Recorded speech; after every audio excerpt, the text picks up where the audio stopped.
오늘은 저에 대해서 이야기를 해볼까 합니다.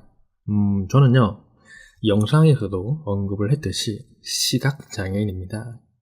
그렇게 안 보이죠? 시력이 아니라 시야 또는 시각입니다. 시력은 0.7 정도 되어서 문제가 없는데 시야, 그러니까 시각이 좁으니 생활하는데 불편한 게 많아요. 쉽게 말을 하면 쌍안경을 끼고 생활한다고 보시면 됩니다. 이게 시야가 좁으니까 막 부딪히겠죠. 옆이 안 보이니까. 그래서 저는 행동이 느릴 수밖에 없어요. 평소대로 행동을 하다가 부딪히면 아프거든요. 그래서 매사에 좀 조심할 수밖에 없죠. 제가 제일 많이 부딪히는 곳이 정강인데, 우리가 인도에 보면 차가 못 올라오게 이렇게 기둥을 박아놓은 게 있잖아요. 거기에 맨날 부딪힙니다. 대리석이면 정강이가 부서지고요.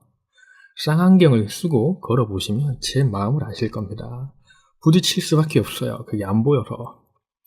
그리고 제 눈의 병명은 망막색소 변성증 또는 색소망막염이라고 부르고요. 원인은 불명, 유전병이라고 합니다. 저는요, 어릴 적부터 제 눈이 시야가 좁은 걸 알고 있었어요. 근데 아무도 안 믿어줬죠. 너가 집중을 안 해서 그래 라고 해서 저도 그런 줄 알았어요. 어릴 때 공부를 못했거든요. 근데 시야가 점점 좁아지니까 20대 중반 때 검사를 했죠. 서울대 안과병원에서 검사를 했는데 망막색소 변성증이라는 희귀병을 확진을 받게 되죠. 이 병에 걸린 연예인분이 한 분 계시죠? 개그맨 이동우 씨라고. 근데 이분은 많이 나빠진 케이스고 저는 아직 천천히 나빠지고 있는 중입니다. 이게 한쪽만 나빠지는 사람도 있고요. 저처럼 양쪽 다 나빠지는 경우도 있습니다. 저도 이 병을 확진받았을 때는 이런 생각을 했었죠. 굳이 살 필요가 있을까? 별로 살기가 싫었어요. 눈은 계속 나빠지지. 이걸로 9년 정도 사귄 여친과도 헤어졌고요. 결혼은 못하니까. 어차피 실명을 댈 텐데 지금 살아봐야 뭐 하겠나. 이런 마음으로 6개월 정도 무기력하게 살았습니다.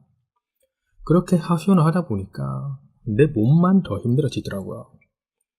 이렇게 계속 하소연하는 내 삶과 조금이라도 노력을 하고 실명이 될 때까지 내가 하고 싶은 거 하면서 사는 나의 삶을 비교를 해봤죠.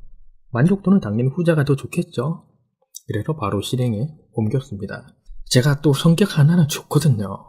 나와 비슷한 사람들하고 상담도 하고, 그러니까 나와 비슷한 사람이라면 이제 장애를 가진 사람들, 그리고 네이버 지식인에도 활동을 하고 그랬습니다.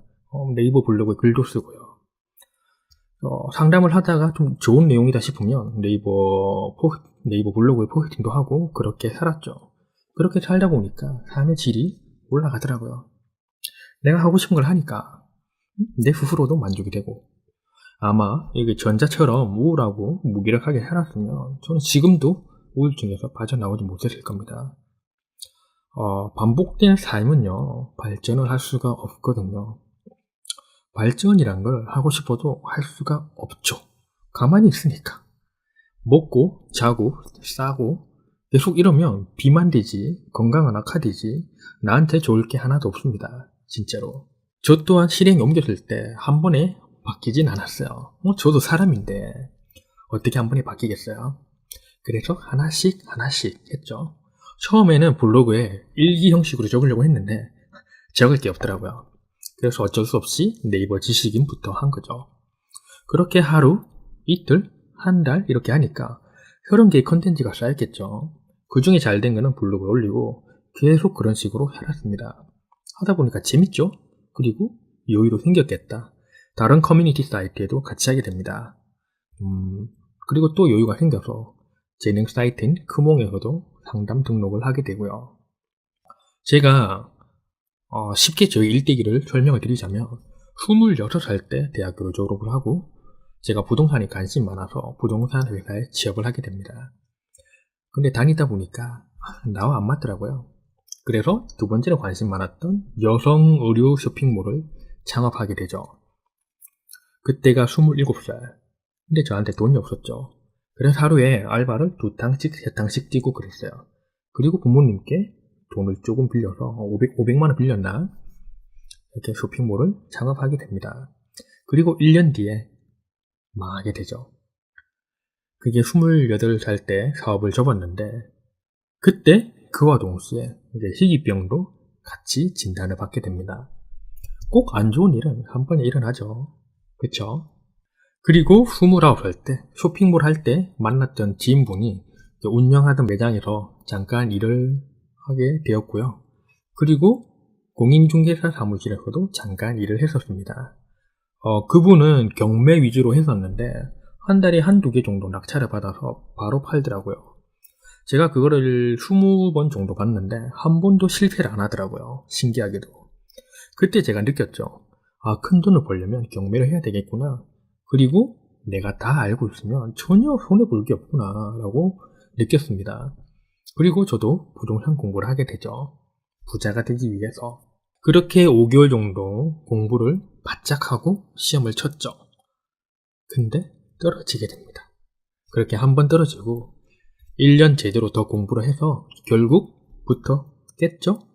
그리고 30살에 서울에 있다가 부산에 와서 부동산 사무실을 차리려고 했는데 사무실을 차리기에는 내가 너무 젊더라고요. 누가 제 얼굴을 보고 5억, 10억 이렇게 큰 돈을 거래를 하겠습니까? 그쵸? 머리에 피도 안 마른 것이. 서울에는 젊은 사장님이 많아서 괜찮은데 부산에는 아직 많이 없더라고요. 그래서 잠시 보류를 하고 있는 상태입니다. 쓸데없는 경험이 참 많죠. 제가 만약에 20대 중반에 여성 의류 쇼핑몰을 하지 않았더라면 아마 지금쯤 시도를 했겠죠. 그리고 실패를 했을 겁니다.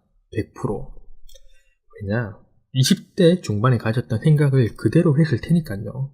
제가 나중에 실패를 하고 느낀 거지만 실패를 할 수밖에 없었어요. 100%.